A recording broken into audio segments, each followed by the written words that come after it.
The Parthians were an ancient Iranian people and the rulers of the Parthian Empire, which was a major political and cultural power in the ancient Near East from the mid-3rd century BCE to the early 3rd century CE. They originated in the region of Parthia, located in northeastern Iran. The Parthian Empire was known for its strong military, skilled horse archers, and its role in facilitating trade along the Silk Road. Maulana Sharafuddin Ali Yazdi is an Iranian historian of the Timurid era.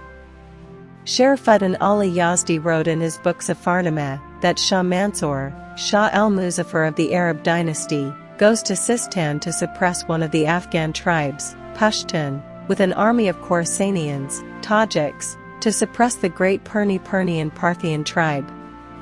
Afghans, Pashtun, Parthians were among the tribes of Afghans in the Islamic period. The Parthians today live among the Afghans, Pashtun, and the direct heirs of the Parthians are some of the Pashtun tribes. The Parthian Empire came to its end in the 3rd century CE with the rise of the Sasanian Empire led by their founder King Ardashir. This new Sasanian, also known as Sassanid, empire lasted until 651 CE. Rome did not conquer Parthia. They did, however, make various territorial gains against the empire over the centuries, particularly in the territory of Armenia. Where is Parthia? At its height, the Parthian Empire spanned from the Mediterranean Sea, all the way to India and China. Parthia itself was located near the modern region of Khorasan in Iran. The center of the empire includes modern-day Iran, and included parts of modern-day Iraq, Turkey, Armenia, and Afghanistan. Besides written and archaeological sources, much of what is known of the Parthians comes from the study of the coins minted by the Parthians. The study of coins is known as numismatics. The history of the Parthians dates back to the death of Alexander the Great in 321 BCE.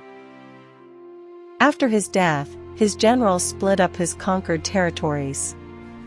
Much of Alexander's Asian territories went to Seleucus, who was named governor, satrap, of Babylonia and then later founded the Seleucid Empire, which lasted from 312 to 64 BCE. The Parthians were satraps and subordinate to the Seleucids and were located in the eastern portion of that empire. The Seleucids were in conflict with the Ptolemies of Egypt, and therefore most of the empire's attention was more focused in the western half, in modern-day Syria. Because of this, the eastern portions were not subjected to as great of a hold as in the west. This allowed the Parthians to declare independence from the Seleucid Empire. This was led by the Parnite chief Arsaces I. He later founded the dynasty that ruled the Parthian Empire. For this reason, the Parthian Empire is also known as the Arsacid Empire. The Parthians gradually expanded their empire to include the Iranian plateau and northern Mesopotamia. This time of expansion occurred under the reigns of Mithridates I, r. 171 to 138 BCE, and then later Artabanus II, who reigned from 128 to 124 BCE. Rome versus Parthia. How did the Parthian Empire fall? It was only a matter of time before the Parthians' westward expansion would put them into conflict with Rome. The Romans had a desire to emulate the glory of Alexander the Great by expanding into the same territories as Alexander had once conquered. This would lead to an inevitable clash with the Parthians, who now controlled many of Alexander's former Asian territories. Conflicts with Rome.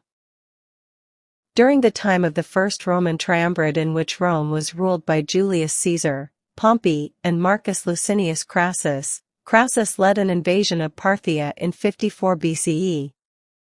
This was essentially an unprovoked war. In 53 BCE, the forces of Crassus met the Parthians in the Battle of Carrhae, which is located in modern-day Turkey. As an empire consisting of multiple cultures, the Parthians allowed a number of religious beliefs to flourish. The Seleucid subjects of the empire continued to worship Greek deities. Jews within the empire worshipped Yahweh. Towards the end of the empire, Christians also entered the region. Zoroastrianism was very popular with its worship of the god Ahura Mazda. Babylonians within the empire worshipped Bel and Ishtar. Other religious beliefs included the veneration of moon and sun gods and even the elements, such as lakes and trees. As an empire consisting of multiple cultures, the Parthians allowed a number of religious beliefs to flourish. The Seleucid subjects of the empire continued to worship Greek deities.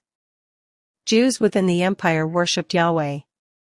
Towards the end of the empire, Christians also entered the region. Zoroastrianism was very popular with its worship of the god Ahura Mazda. Babylonians within the empire worshipped Bel and Ishtar. Other religious beliefs included the veneration of moon and sun gods and even the elements, such as lakes and trees. The Parthian Empire lasted from 247 BCE to 224 CE. Their empire was cantered in modern-day Iran and many surrounding territories. Circa 129 BCE, the Parthians gained control of much of the Chinese trade route known as the Silk Road, which greatly increased their wealth and influence. Art flourished during the time of the Parthian Empire.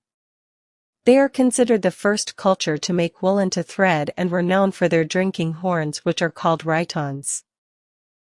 Much of their history has been learned from studying coins they minted. The study of coins is known as numismatics. During their history, they were in conflict with many other powers of the time including Rome. They were even able to defeat the Roman Crassus, a member of the first Roman triumvirate. The Parthian Empire eventually fell to the Sassanids. Thanks for watching. We are trying to provide graphics design course free of cost. If you are interested to join, check out the link on description. Goodbye for now.